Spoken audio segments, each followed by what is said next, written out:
All right, welcome back to Big Board. Let's have a quick introductory look at scenario number 3, the Lepel offensive operation, which was a brief, painful effort by the Soviet High Command to attempt to stymie the advance of the Germans into Russia, right? So it deals with the situation from July 6th through July 11th. You can see over here, it's just a 2.5 turn scenario.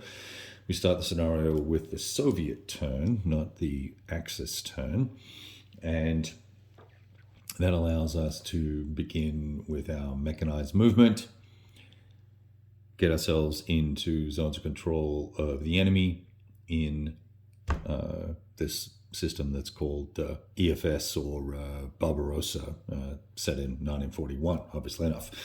It's the second edition of the game and all the rest of it. I think these scenarios existed previously. I don't really recall. I sold off my earlier copy, so I can't recall if these scenarios existed. But I thought this might be a nice little reintroduction to the system. It doesn't really deal with supply very much, so we're just going to be working through combat mechanics and a couple little scenario-specific rules to get us back in the groove. And I may or may not be helping someone learn this system, so it'll give me a chance to play. If I play this through solo, and then I'll be playing this particular scenario with that person at some point in the near future, I hope. We're doing actually one prior scenario. I think it's scenario number 1 or 2. We're looking at that as well. But anyway, here's the cool thing about this situation. Given that the Soviets have to make 4 mandated attacks in the beginning turn, first turn 8. And if they don't, they lose. So you're making attacks. Now, mandated attacks have requirements, and those requirements are pretty specific. You've got to have 6 steps of combat, so units. So that's going to be that, he said, fumbling with the counter.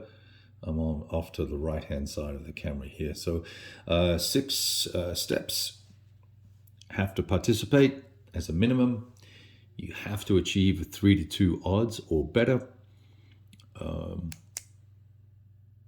That is not including artillery or including artillery. I forget. Neither here nor there. And then, of course, obviously, if the Germans reinforce via their reserve movement any of the hexes that are attacked, if those odds go below 3-2, it still counts as one of the mandated attacks. So Soviets have to do their 4 attacks.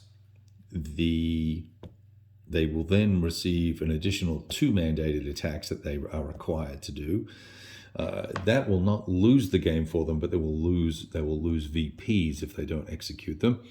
And so then, assuming that these 4 attacks go off, that's the sort of the bare minimum that they have to do, then it's going to come down to a VP accumulation exercise on behalf of both sides. So the Soviets can can detract from the VP count for the Germans by killing things, excuse me, and likewise the Germans can do the same thing, but they can also, for instance, capture Vitebsk or capture Orsha. I think Orsha's here, isn't it? Yeah, Orsha. And let's see. And this is obviously on the way to Smolensk, right? So if you are familiar with OCS Smolensk or Autumn for Barbarossa or any of that sort of stuff, you'll recognize that there's a line of cities, Vitebsk, Orsha, then one more town down here starting with M. I can't remember, M something more. What is it again? I can't remember. All of a sudden it's gone. It's actually here on the VP list. Let me just check, because now I want to know. Mogilev, that's right. And so Mogilev is just down to the south off screen here. So interesting little scenario. Now the other cool thing is we can also capture Politisk or Politisk up here, just out of frame. Let me move the camera a little bit up here. Don't know if yes, there we go. So this town here, it's worth a lot of EPs actually. And my first instinct is to once we weather any attacks that the Soviets do, is to try and take this hex, which is why with the optional, or not optional, but incremental interdict markers that I have, I can place them anywhere. I put one on this HQ here. It's going to reduce that rating down to 0. And then potentially, if I interdict it again next turn, I might be able to knock that to unoperational, and that will impact the ability here for pieces to execute no retreat orders, have a reserve movement capability to sneak in and support units. So if I could push 20th Panzer this way versus into Vitebsk, I actually pick up more VPs coming this way than I do if I take both hexes of Vitebsk, based on what I had a quick look at of the VP location, VP counts. I think Vitebsk is, where is it here? Yeah, it's just, it's going to be 1 each for each hex, whereas Polotsk is 7. If done between game turns 1 and 11, which would be in this band here. So that's a lot of points. If I could pick that up, that's 7 points. That's 7 free points. Orsha is worth a few points. It's worth 1 each. It's only 1 hex, but 1 there. So, a push south and north and holding in the center might be the way to win this particular scenario. Now, obviously, if we were continuing to play on and wanting to go and capture Smolensk, we have to get across these rivers here in good order and, pocket some of these guys and put them out of supply, knock out some of these nasty armored units, get them out of the game, and not allow them to retreat to fight another day, because they're the deadliest units on the board.